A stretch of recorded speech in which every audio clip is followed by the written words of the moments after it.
এখন আপনারা দেখছেন ইউটিউব চ্যানেল সনাতন মিডিয়া লাইভ। চ্যানেলটি এখনই সাবস্ক্রাইব করে বেল আইকন বাজিয়ে অল সিলেক্ট করে দিন। এই ঋগ্বেদে, এই যে বেদ, এখানে বলা আছে ঋগ্বেদের একটি মন্ত্র, দেধাপতয়ে ভগবান শ্রী গোবিন্দ দুইজন হলেন, কৃষ্ণ ছিলেন, রাধা হলেন। তা বেদ পড়েননি? সনাতন ধর্মের মূল গ্রন্থ। এই আদিকালে একা ভগবান ছিলেন, এক রম্যতে নৈব কদাচন। একা একা আনন্দ করা যায় না, একা একা আনন্দ করা যায় না, কথা বলা যায় না। তাই ভগবান কৃষ্ণ রাধারানী হলেন বহুশ্যাম। এইবার ভগবান কৃষ্ণ বলরাম হলেন। রাধারানী হচ্ছে স্বয়ং কৃষ্ণ, যিনি কৃষ্ণ তিনি রাধা, আর বলরাম হলেন ভগবান কৃষ্ণের স্বয়ং প্রকাশ। স্বয়ং প্রকাশ বলরাম আর স্বয়ং কৃষ্ণ রাধা। বোঝাতে পারলাম বাবা? রাধাকে যদি প্রশ্ন করা হয় আপনাদের কি বলবেন? উত্তরটা বলুন তো, এর মধ্যে উত্তরটা আছে। রাধা কে? হুইস রাধারানী? ও বাবা জাগুন না, জাগান, এই বাবাটাকে জাগান। রাধারানী কে আপনারা বলুন, কি উত্তর দেবেন? আপনারা শুনলেন তো, রাধারানী কে একজন বলুন। উত্তরটা হচ্ছে রাধারানী কৃষ্ণই, ঠিক আছে? এটা বলো। এবার যিনি রাধা তিনি কৃষ্ণ। আচ্ছা, রাধারানী এবং কৃষ্ণ এক। বলরাম কে? বলরাম কৃষ্ণের প্রকাশ, স্বয়ং প্রকাশ। এইবার কৃষ্ণ একা ছিলেন, দুজন হলেন। এইবার কৃষ্ণ থেকে বলরাম হলো। এই বলরাম থেকে সৃষ্টি রহস্য, বলরাম থেকে চারজন হলেন। বলরাম থেকে চারজন হলেন, তাদের নাম, চারজনের নাম শুনুন। এদেরকে চতুর্ভুজ বলা হয়। বাসুদেব, শঙ্কর্ষণ, অনিরুদ্ধ, প্রদ্যুম্ন। এইবার বাসুদেব শঙ্কর্ষণ, এই যে শঙ্কর্ষণ, এখান থেকে তিনজন নারায়ণ হলেন, পুরুষ অবতার। আপনারা নারায়ণ কয়জন জানেন বাবা? একজন ব্রহ্মা, বিষ্ণু, মহেশ্বর। আপনারা একজন ব্রহ্মা জানেন, একজন ব্রহ্মা না, অনন্ত কোটি ব্রহ্মাণ্ডে অনন্ত কোটি ব্রহ্মা, অনন্ত কোটি ব্রহ্মাণ্ডে অনন্ত কোটি নারায়ণ বিষ্ণু। এইভাবে আদিকালে ভগবান কৃষ্ণ ছিলেন, রাধারানী হলেন, তারপর বলরাম হলেন, বলরাম থেকে চারজন হলেন। তাহলে এই চারজন, আর এখানে কত? তিনজন। রাধা, কৃষ্ণ, বলরাম, এখানে তিনজন, এখানে চারজন। এবার এই চারজনের একজন থেকে, সেটা হচ্ছে শঙ্কর্ষণ। এগুলো মনে রাখতে পারবেন না। শঙ্কর্ষণ থেকে আরো তিনজন পুরুষ অবতার হলেন। প্রথম পুরুষ অবতার, দ্বিতীয় পুরুষ অবতার, তৃতীয় পুরুষ অবতার। এইটা শুধু বাবুর প্রশ্ন নয়, আমাদেরকে অনেকেই বলেন যে আপনারা সৃষ্টি তত্ত্ব বলেন, দেহ তত্ত্ব বলেন। আর আমরা বলি এই সৃষ্টি তত্ত্ব জেনেও আপনার লাভ হবে না, দেহ তত্ত্ব জেনেও আপনার লাভ হবে না। সেই জন্য তবু বলি, এবার এই চারজনের থেকে একজন বাসুদেব, শঙ্কর্ষ, এই শঙ্কর্ষণ থেকে তিনজন পুরুষের অবতার। প্রথম পুরুষ, দ্বিতীয় পুরুষ, তৃতীয় পুরুষ। প্রথম পুরুষের নাম হচ্ছে কারণদোষায়ী বিষ্ণু, দ্বিতীয় পুরুষের নাম হচ্ছে গর্ভদোষায়ী বিষ্ণু, তৃতীয় পুরুষের নাম হচ্ছে ক্ষীরদোষায়ী বিষ্ণু। এইবার দেখুন আরো কাণ্ডখানা। এবার এই তিন বিষ্ণু, প্রথম যে পুরুষ অবতার কারণদোষায়ী বিষ্ণু, আমরা যেই জায়গায় আছি এটার নাম পৃথিবী। আমাদের নিচে আরো 7টা লোক আছে। কয়টা? 7টা। সেই 7টা লোকের নাম শুনুন। আমরা যেমন যেই লোকে বসবাস করি এটা পৃথিবী লোক, তেমনি করে আরো নিচে লোক আছে। অতল, বিতল, সুতল, তলাতল, মহাতল, রসাতল, পাতাল। 5টা আর 2টো, 7টা। এইবার আমাদের পৃথিবী থেকে ঊর্ধ্বলোকে দেখুন কটা আছে। ভূ, ভুব, স্বর্গ, জন, তপ, মহ, সত্যলোক বা ব্রহ্মলোক। কটা হলো? 7টা। এবার 7টা কটা হলো? 14টা। এই 14টা মিলে একটা কসমিক বা ব্রহ্মাণ্ড। এই রকম এই ব্রহ্মাণ্ডের বাইরে অনন্ত কোটি ব্রহ্মাণ্ড রয়েছে। প্রতিটা ব্রহ্মাণ্ডে 14টা করে ভুবন। এই অনন্ত কোটি ব্রহ্মাণ্ড, ওই যে 3 বিষ্ণু, প্রথম কারণদোষায়ী বিষ্ণু, অনন্ত কোটি ব্রহ্মাণ্ডের বাইরে তিনি এই জগৎ ব্রহ্মাণ্ড পরিচালনা করছেন।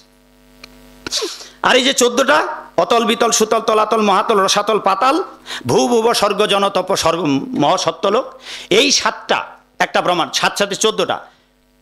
গর্ভোদকশায়ী বিষ্ণু প্রতিটি ব্রহ্মাণ্ডের বাইরে রয়েছেন। অনন্ত কোটি ব্রহ্মাণ্ডের বাইরে কারণদকশায়ী বিষ্ণু, এক একটা ব্রহ্মাণ্ডের বাইরে গর্ভোদকশায়ী বিষ্ণু, আর প্রতিটি অনন্ত কোটি ব্রহ্মাণ্ডের যত জীব আছে সমস্ত জীবের পরমাত্মা রূপে আছেন ক্ষীরোদকশায়ী বিষ্ণু। এই যে বাবা এই যে পোকাটা উড়াচ্ছে, এর হৃদয়েও ওই নারায়ণ রয়েছে, যেই নারায়ণ 10 আঙ্গুল পরিমাণ, সেই নারায়ণ হচ্ছে ক্ষীরোদকশায়ী বিষ্ণু। এই গেল সৃষ্টি, এই প্রাথমিক এই পর্যন্ত। এইবার 3 পুরুষ অবতারে যে গর্ভোদকশায়ী বিষ্ণু মাঝখানের, তার থেকে নাভিপদ্ম থেকে হলো ব্রহ্মার জন্ম।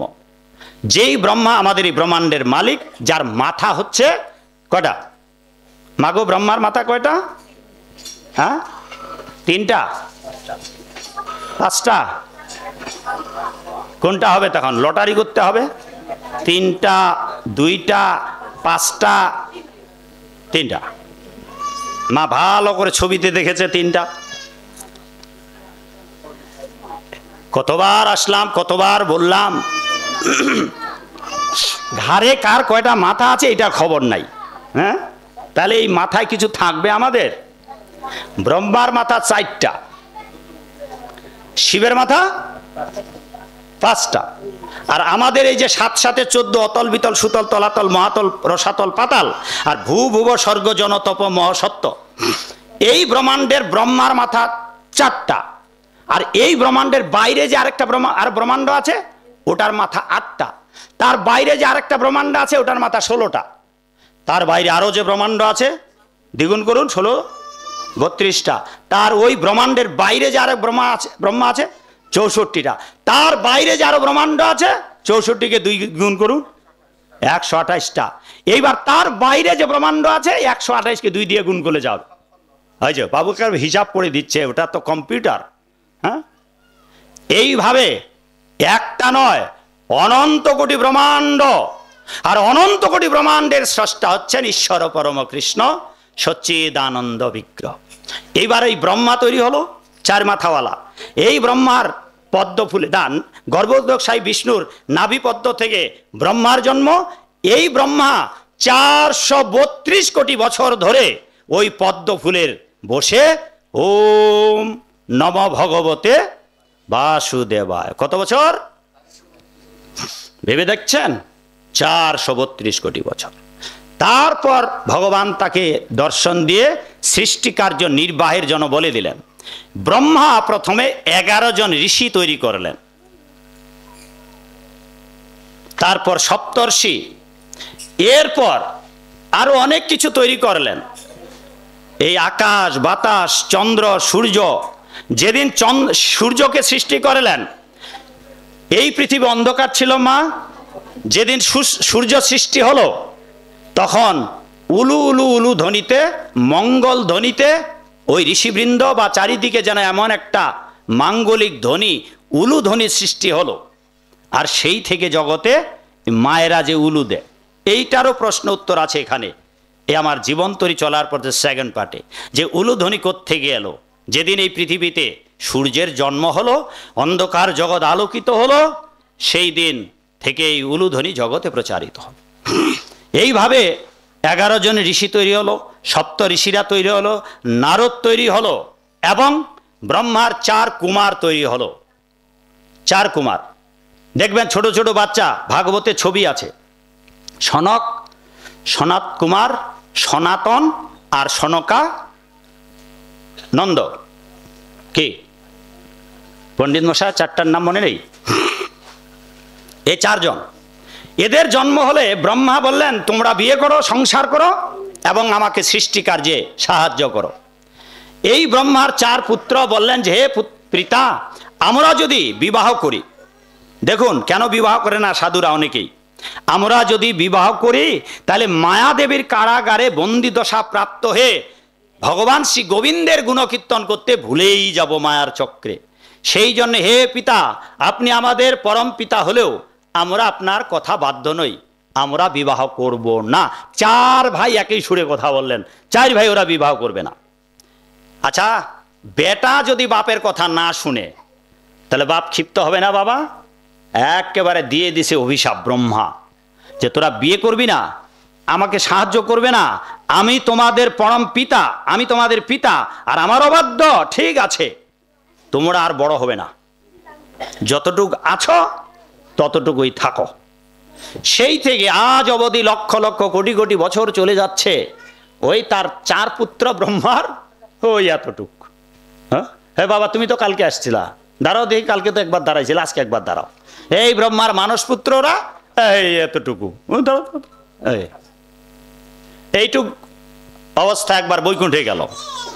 বৈকুণ্ঠে গেলে বসো, বৈকুণ্ঠের দ্বারপালেরা ওই 4টা বাচ্চাকে ঢুকতে দিল না, ওই তারা তাকে অভিশাপ দিল। তাদের অভিশাপে এই জগতে জয় বিজয় এলেন ওই রাবণ, হিরণ্যকশিপু, রাবণ, কুম্ভকর্ণ, তারপর এলেন হিরণ্যকশিপু আর হিরণ্যাক্ষ। ত্রেতা যুগে এলেন শিশুপাল, না শিশুপাল আর দন্তবক্র, নাকি ভুল বলতেছি?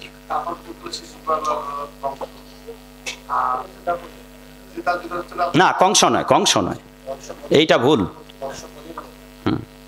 কংস জয় বিজয়ের মধ্যে একজন নয়, এটা অনেকেই ভুল জানে। কংস নয়, শিশুপাল আর দন্তবক্র, যাকে বধ করে ভগবান বৃন্দাবনে ওই রাতে ওই দিনে চলে আসছিলেন গোধূলি লগ্নে।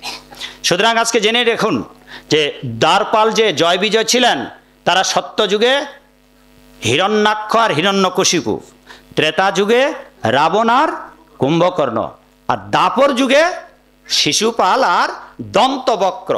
অনেকেই ভাবেন শিশুপাল আর কংস, না, কংস নয়, কংস কালনিমি।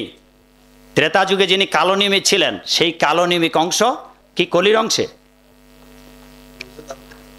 দুর্যোধন, দুর্যোধন কলির অংশে, আরও হচ্ছে কালনিমি। তো এইভাবে ছোট্ট 4টি বাচ্চা বৈকুণ্ঠে গিয়েছিলেন। তা আজও তারা ওইভাবে জগৎ ব্রহ্মাণ্ড ঘুরে বেড়ান। এদিকে দেবর্ষি নারদকে হৃদয় থেকে তৈরি, তার এই জন্য মন থেকে তৈরি করলেন ব্রহ্মা। এই জন্যই ব্রহ্মার মানসপুত্র দেবর্ষি নারদ। এই দেবর্ষি নারদকেও বললেন, হে পুত্র, তোমার জ্যেষ্ঠ ভ্রাতারা চতুষ্ষণ, তারা বিয়ে করেনি, সংসার করেনি, আমাকে সহযোগিতা করেনি, তোমার প্রতি আমার এই আদেশ, তুমি বিবাহ করো এবং সংসার পরিচালনা করে আমাকে সৃষ্টিকার্যে সহযোগিতা করো। দেবর্ষি নারদও বললেন, হে পিতা, যদি আমি বিবাহ করি তবে ওই মায়া দেবীর সংসারের পাল্লায় পড়ে আমি বিনা বাজিয়ে যে গোবিন্দের কীর্তন করবো এটা আমি ভুলেই যাব।